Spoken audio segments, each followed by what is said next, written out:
Once we get to the roof, I said to my assembled troops, Ranger Dan shall lower us down into the tactical equipment department. You have the ropes, right? I have the ropes, responded Ranger Dan, but I don't have an airline long enough to reach from my compressor to the jackhammer.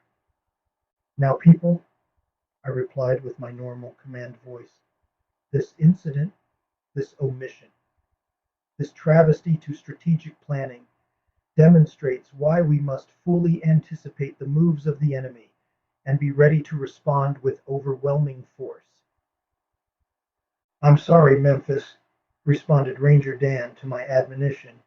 I was so excited that you had accepted me to the team, then I failed to be mission ready. Why don't we simply drive over to the radio station? Interjected Larry from inside the broken ice machine. It's just right over there. I could see the tower from here if I wasn't locked up in a broken ice machine.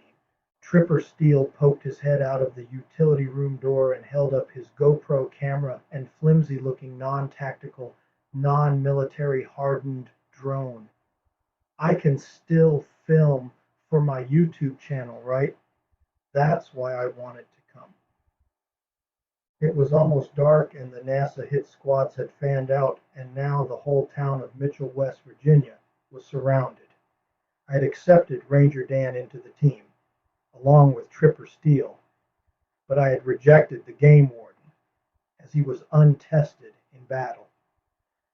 The four of us were conducting a mission brief next to the Motel 6 broken ice machine. To be less conspicuous, I stationed Larry inside the ice machine and stationed Tripper and Dan in a utility closet a few yards away. I was behind the ice machine, posing as an ice machine repairman. The plan was simple and perfect. Ranger Dan would disguise himself as a South American revolutionary leader and fly onto the roof of Walmart using a parasail glider. In the meantime, the rest of us would make our way overland, finally fording the rainwater catchment pond, and meet in the tactical equipment department. From Walmart, Larry and I would then clandestinely slip out the back door and fight our way around the Mitchell off-ramp to I-81 and approach the radio station at exactly 45 degrees relative to the line of position given by the I-81 right-of-way. Tripper and Ranger Dan would operate in support of the mission by securing our right and left flanks by directing lasers into the eyes of the advancing NASA troops. I knew I had a green and untested team, but I didn't know that the incompetence would run so deep. First, Ranger Dan totally forgot to bring his South American revolutionary disguise with him, and he meekly pointed out that he didn't own a paraglider and that he had never been trained to fly one anyway. Second, Larry kept insisting that we should simply drive over to the radio station. And third, while Tripper totally loved the plan, he insisted on filming the whole operation with his drone. It was not to be an easy mission, but I, as a leader, needed to come to terms with my assets and finally accept those things I could not change. Jump off is at 2100, I told my assembled battle unit. Mark time 2030 now.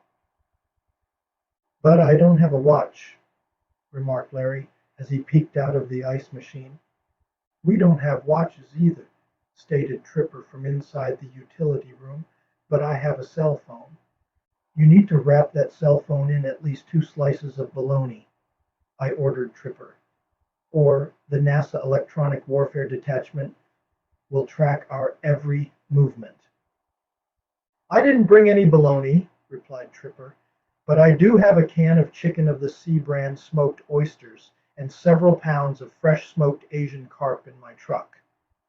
Finally, it was 2100 and time for jump off.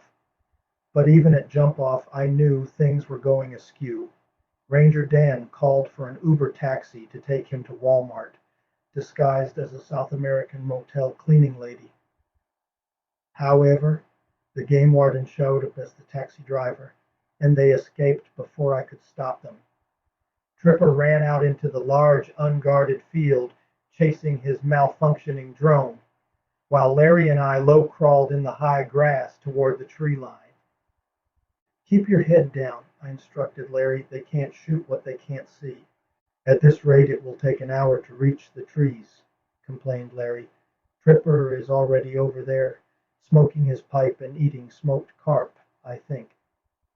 We did finally reach the tree line at 21:45, and we then made our way one at a time, from tree to tree, to the other side of the grove of trees.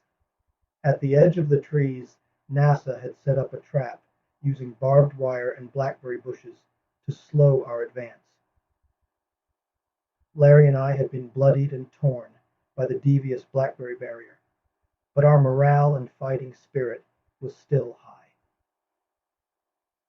From the blackberry minefield, Larry and I waded into the muddy catchment pond located between us and the truck driveway. We were knee-deep in mud, and it turns out the water was nearly 5 feet deep. Larry and I crawled up the slimy far bank of the catchment, and arriving at the other side, I noticed Tripper standing on the back driveway to Walmart. "Why didn't you just go around that stuff?" said Tripper, laughing, like I did. "Because that's exactly what the NASA attack forces wanted us to do," I whispered to Tripper. "You were lucky, but to fight and win against the New World Order, we must have more than mere luck." Tripper disguised himself by wearing an international orange raincoat, and then entered the store, riding one of the little electric vehicles they keep next to the main entrance. This wasn't part of the original plan, but I found no fault in it and let him proceed. That's how you promote initiative in your troops. Larry and I kept low and leaving wet and muddy tracks as we crossed the truck parking lot. We advanced across the loading dock and to a rain-down spout located at a dark corner of the Walmart building. I grabbed hold of the downspout with the intention of climbing up to the roof, but the aluminum pipe buckled under my weight and I fell into a large plastic dumpster they throw outdated produce into. "Memphis," whispered Larry. "Over here. We can climb up on this truck and get to the roof that way." Larry's idea wasn't part of the plan, but I could find no fault in it, and climbed on top of the trailer of the Walmart delivery truck. Unfortunately, we were spotted by a NASA patrol just as we reached the top of the trailer. "Hey, you knuckleheads," shouted the voice below us. "Get the hell off my truck." Larry and I dashed for the flat roof of the Walmart building and ran to the other side where Ranger Dan was waiting for us. "Where you guys been?" asked Ranger Dan. "I've been here for 2 hours and it's already nearly 11:30. "That would be 23:30 to us fully trained members of the unit," responded Larry, with a smile on his face, as if he had just told the funniest joke ever. "No time to talk, and certainly no time to joke," was my hurried reply. "The NASA assault force is closing in. We have made contact with an advanced unit. You need to lower us into the store." Ranger Dan led us over to the side of the building. "Can't lower you into the store, but I can lower you onto that loading dock down there." Ranger Dan pointed down to the loading dock below us and began uncoiling his shiny yellow nylon rope. "Isn't that the truck loading dock we just walked across a few minutes ago?" asked Larry. "It's called tactical redundancy," I explained to Larry as Ranger Dan attached a rope around my waist and lowered me to the loading dock. Unfortunately, Ranger Dan tied the knot in the wrong place, and being off balance, I was lowered upside down into a cardboard container of bananas staged on the truck loading dock. My flashlight, tactical maps, compass, pencils, and hold harmless agreement fell from my pockets, with the wind blowing everything to the edge of the truck parking lot. Tripper appeared at the rear loading dock door, just as Larry was safely on the loading dock. Tripper motioned for us to hurry. "This way," whispered Tripper. "There's nobody in the stockroom, and there are only stockers and cleaners working." "Hey, wait for me." I heard the voice coming from behind the truck Larry and I had climbed. I recognized the voice as that of Ranger Dan. "How'd you get down from the roof so easy?" I asked. "Oh," replied Dan, "there's a built-in ladder round the corner from the rain spout. They use it to service the equipment on the roof." Tripper, Larry, and I lowered ourselves into the banana container, and Ranger Dan covered us with Tripper's international orange raincoat.